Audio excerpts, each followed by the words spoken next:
Relatives of those who died in the Grenfell Tower tragedy are angry at the time it is taking to recover and name victims. But police and forensic science experts say the process of identifying severely fire-damaged remains is a highly complicated one, and it will take some time before families can know the fate of their loved ones. On Tuesday night, tempers flared in a closed-door meeting as survivors of the Grenfell Tower disaster demanded to know why the police and coroner weren't able to give out more details about those still missing. So far, 21 people have been formally identified as having died in the fire and their families informed. But police believe at least 80 were killed. Met Police Commander Stuart Cundy has said there have been a total of 87 recoveries, but due to catastrophic damage inside the building, that did not mean 87 people. Some residents suspect the figure could be even higher, and the slow pace of progress has fueled fears of a cover-up. The distress and frustration felt by survivors as a result of the delay is understandable, especially given that police have said the final death toll will not be known until the end of the year. But experts in the specialized field of victim identification say this fire is a particularly challenging disaster and that despite fears that the job is not being done properly, the UK is one of the best identification systems in the world. We need to make sure by scientific means, says the UK's Disaster Victim Identification Coordinator, Detsuit Alan Crawford. That's why it takes longer to get identification, but then and only then, when we are 100% certain, do we tell the family. Scotland Yard says all visible human remains have now been removed from the building. Specially trained officers and forensic anthropologists will continue to sift through more than 15 tons of debris on each floor by hand in the hope of finding other human material. Disaster victim identification is a police discipline that has developed out of lessons learned from dealing with incidents of mass casualties around the world. Every airplane crash, terrorist bombing and natural disaster adds to the collective sum of knowledge around issues, such as where to locate a temporary mortuary, how to collect and categorize fragmented remains and what the most accurate method is to identify them. The practice is regulated internationally according to Interpol standards, adhered to by 197 countries. In the UK, a pivotal moment in disaster victim identification came after the 1989 Marchioness boat tragedy in the Thames, in which 51 people died. 11 years after the Marchioness sank, a public inquiry was ordered to look into the work of the coroner after relatives complained they were kept in the dark, prevented from seeing bodies, and that the hands of some victims had been removed unnecessarily for fingerprinting. The inquiry made a number of recommendations. Principles we hold true now, says Detsuit Crawford. Avoid misidentification at all costs, treat the deceased with respect and dignity, be open and honest with families at all times, and give as much information as we can. In the UK, there are now around 2,000 police officers throughout the country who have volunteered for specialist V training in addition to their normal duties. They can be called on at any moment. We're up there in relation to being one of the best in the world at what we do, says Detsuit Crawford.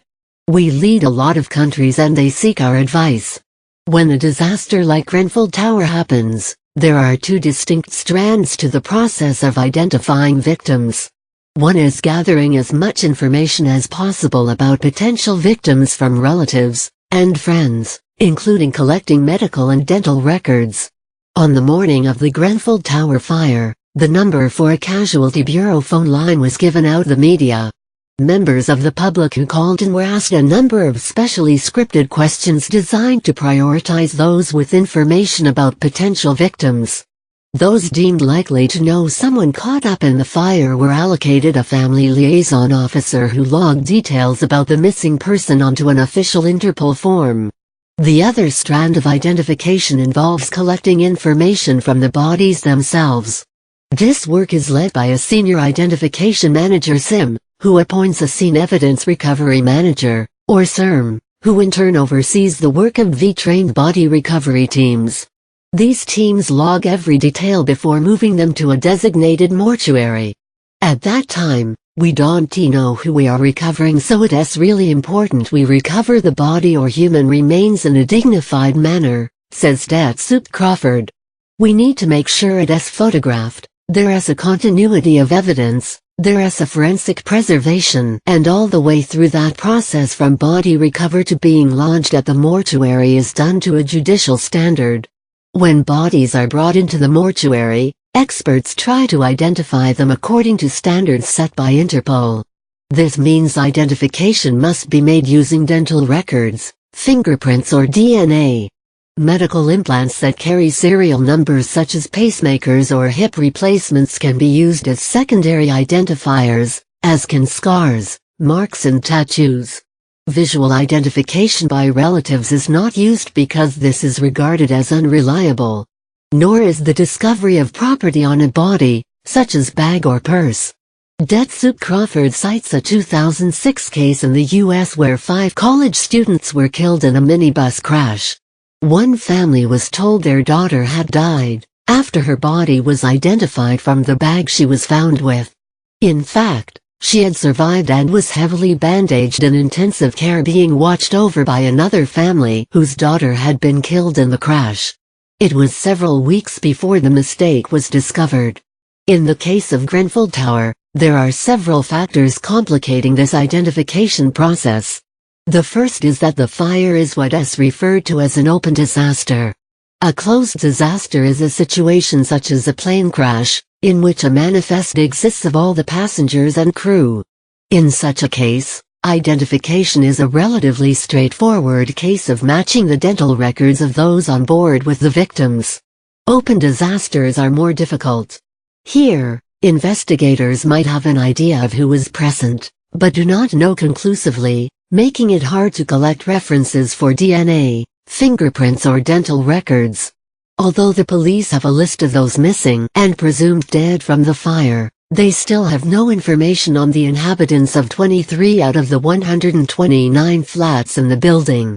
The Metropolitan Police says it is working with the Red Cross and community groups to spread their message of an amnesty for illegal immigrants, as well as those illegally subletting, so more potential victims can be identified. The intensity of the fire also poses an immense challenge to forensic experts. The Westminster coroner, Dr. Fiona Wilcox, is reported to have described the scene inside the burnt-out tower block as apocalyptic. Dr. Denise Sindercombe is a forensic scientist at King's College London who works with the Metropolitan Police. She says experts will have to rely on new, sensitive techniques to analyze the remains. It is a slow and painstaking procedure. In some cases, these bodies are so badly damaged by the heat, terrific heat temperatures, we literally will have fragments of bones, she says. We'll work on providing strategies for what material is suitable for what analysis technique. Knowing where the remains have been found is a key part of solving the identification puzzle. That is why it is so important for the trained body teams to log every detail before the body is moved. There is no point analyzing material if you have no idea where it came from, says Dr. Sindercombe. When the World Trade Center towers collapsed on 9/11, human remains were fragmented and mingled in among the debris of the buildings. As a result, 40% of the victims have still not been identified. If DNA can be extracted, it then needs to be matched with that of potential victims. Here again, the ferocity of the fire poses additional challenges as surrogate samples of DNA, such as from personal items or toothbrushes, will have also been destroyed. Because many of the victims were immigrants, investigators may need to work with police forces in other countries to collect DNA from at least 2 family members, all of which takes time. The process can also take a huge emotional toll on those carrying it out. Forensic scientist Professor Peter Van Esijs is a veteran of identification investigations, including working on mass graves in the Balkans. There were some people who weren't very keen on being counseled, he says of his time in Kosovo. They were the ones who were really affected because they thought they were being very macho by not worrying about these things, but they do get to you. Soup Crawford says that officers who volunteer for DV duties are monitored and offered counseling because of the traumatic nature of the work. It's only when the coroner is satisfied that the information provided about the missing person from relatives, dental and medical records matches that taken from the remains that a formal identification can be made. This can be an extremely slow process.